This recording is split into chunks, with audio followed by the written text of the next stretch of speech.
22. Ms. Napolitano is recognized to explain her amendment. Mr. Chairman, I have amendment at the desk, Napolitano number 22. I'm sorry? I have an amendment at the desk, sir. Yes, you're recognized to explain your amendment. Thank you, sir. I want to thank my colleagues, ranking members Norton and Congressman Nadler, for joining me in this offering of an amendment. The amendment strikes Section 611 from this bill, which would preempt states from setting meal and rest break laws to protect our truck drivers. On July 9th, 2014, the 9th U.S. Circuit Court of Appeals ruled that trucking operators in California must abide by California law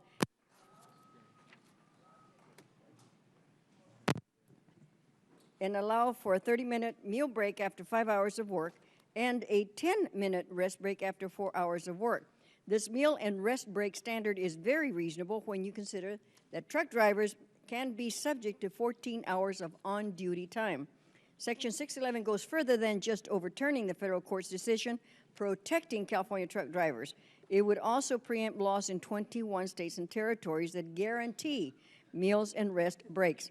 The states include Colorado, Connecticut, Delaware, Illinois, Kentucky, Maine, Massachusetts, Minnesota, Nebraska, Nevada, New Hampshire, New York, North Dakota, Oregon, Rhode Island, Tennessee, Vermont, Washington, West Virginia, Guam, and Puerto Rico.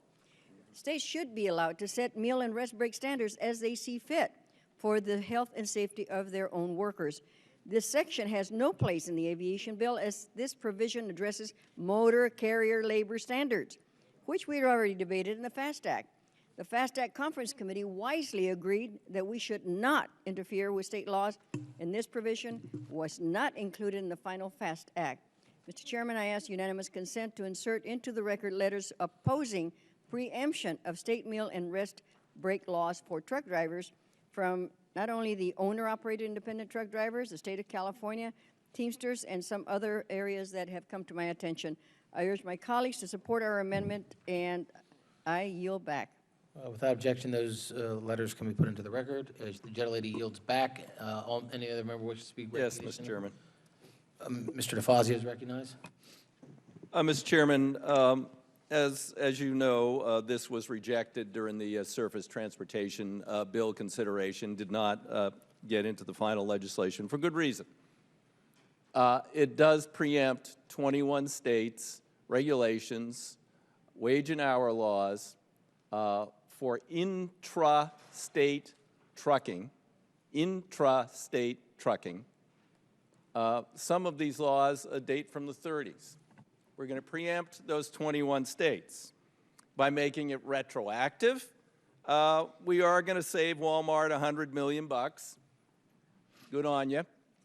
Because of pending litigation against them for violating wage and hour laws. And they are not the only one who would benefit. There's about 50 lawsuits pending.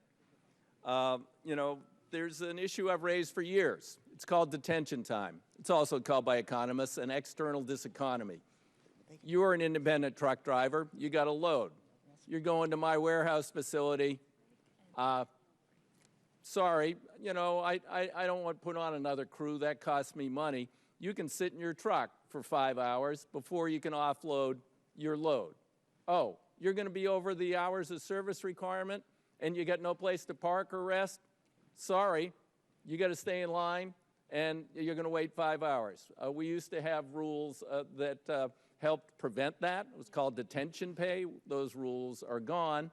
But some states have figured out a way to get around that and stop those abuses and actually make the transportation system more efficient, the freight system more efficient, and not force truck drivers to violate hours of service rules just to keep up paying their mortgage payments on their truck. Now, that would